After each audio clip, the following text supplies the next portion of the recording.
باسط ذراعیہ بالوصید، اور ان کا کتا جو غار کے دہانے کے اوپر، غار کے دروازے کے اوپر بیٹھا ہوا تھا، وہ اپنے اگلے پاؤں کو پھیلا کر اسی طریقے سے 300 سال تک بیٹھا رہا جس طرح وہ پہلے دن آ کر بیٹھا تھا۔ اور اس کتے کے بارے میں لکھا ہے کہ یہ کتا بھی اپنی کروٹ اللہ کے حکم سے بدلا کرتا تھا، اور اس کتے کی آنکھیں بھی کھلی ہوئی تھیں۔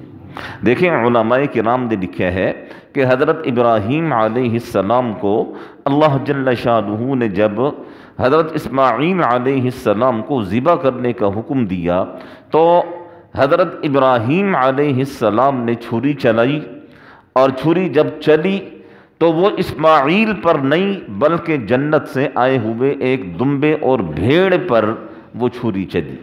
علماء کرام نے لکھے ہیں کہ اس بھیڑے کا نام جریر تھا، جریر۔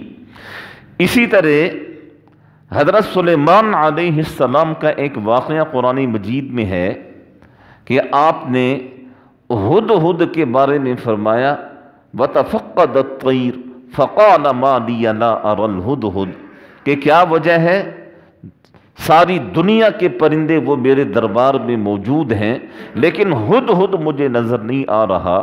علماء کرام نے لکھے ہیں کہ اس ہدہد کا نام عنفز تھا، عنفز۔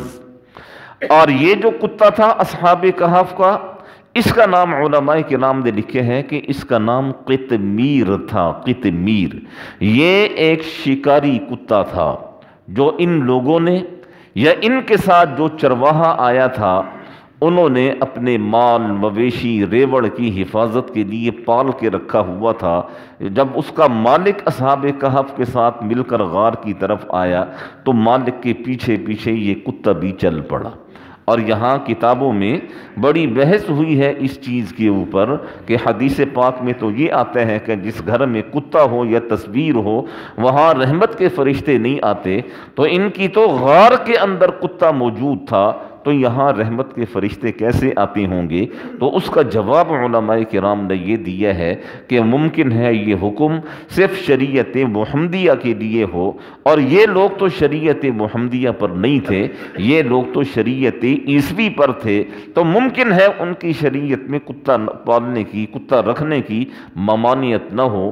لیکن اتنی چیز اس سے معلوم ضرور ہوتی ہے کہ انسان اپنے آپ کو جس کے ساتھ بھی نتھی کرتا ہے، جس کے ساتھ بھی وابستہ کرتا ہے، اسی کا رنگ انسان پر چڑھتا ہے اور قیامت کے دن وہ اسی کے ساتھ ہوگا۔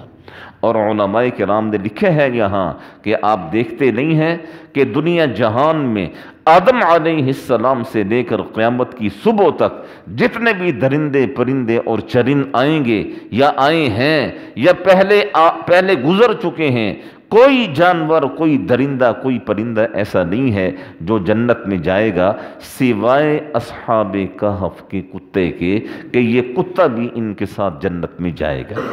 اور بعض روایات میں ہے کہ حضرت ایک نبی کے بارے میں قرآن مجید میں ہے نا 3 پارے میں کہ ان کا گزر ایک بستی سے ہوا تو اللہ جل شانہ نے، اور انہوں نے وہاں عمارتوں کو دیکھا، مکانات کو دیکھا، بلڈنگوں کو دیکھا، تو وہ حیرت کے مارے کہہ اٹھے کہ باری تعالیٰ یہ کیسے برباد ہوں گے اور کیسے یہ قیامت کے دن دوبارہ اٹھیں گے؟ اللہ یحیی ہذہ اللہ بعد موتہا، یہ کیسے دوبارہ زندہ ہوں گے؟ تو اللہ جل شانہ نے فَأَمَاتَهُ اللَّهُ مِئَةَ عَامٍ ثُمَّ بَعَثَهُ، اس نبی کو اللہ جل شانہ نے 100 سال تک کے لیے وہیں سلا دیا، اور وہ 100 سال تک وہاں سوتے رہے۔ ان کے ساتھ گدھا بھی تھا، ان کے ساتھ ان کا کھانا بھی تھا، اور وہ گدھا بھی 100 سال تک وہیں سوتا رہا۔ اور 100 سال کے بعد جب یہ اٹھے تو اللہ جل شانہ نے فرمایا وَانظُرْ إِلَىٰ حِمَارِكَ، اپنے گدھے کو تو دیکھو۔ جب گدھے کو دیکھا تو اس کی ہڈیاں تک گلنے کے قریب تھیں، اور پھر اللہ جل شانہ نے فرمایا إِلَىٰ طَعَامِكَ، اپنے کھانے کو دیکھو۔ جب وہ کھانے کو دیکھا تو کھانا ویسے کا ویسے گرم جس طرح 100 سال پہلے گرم تھا۔ اللہ جل شانہ نے فرمایا وَلِنَجْعَلَكَ آیَةً لِلنَّاسِ، ہم اسی طریقے سے لوگوں کو نشانیاں دکھاتے ہیں، اور جس طرح آپ کو ہم نے 100 سال کے بعد کھڑا کیا ہے، ہم ان کو بھی 100 سال کے بعد اسی طرح کھڑا کریں گے۔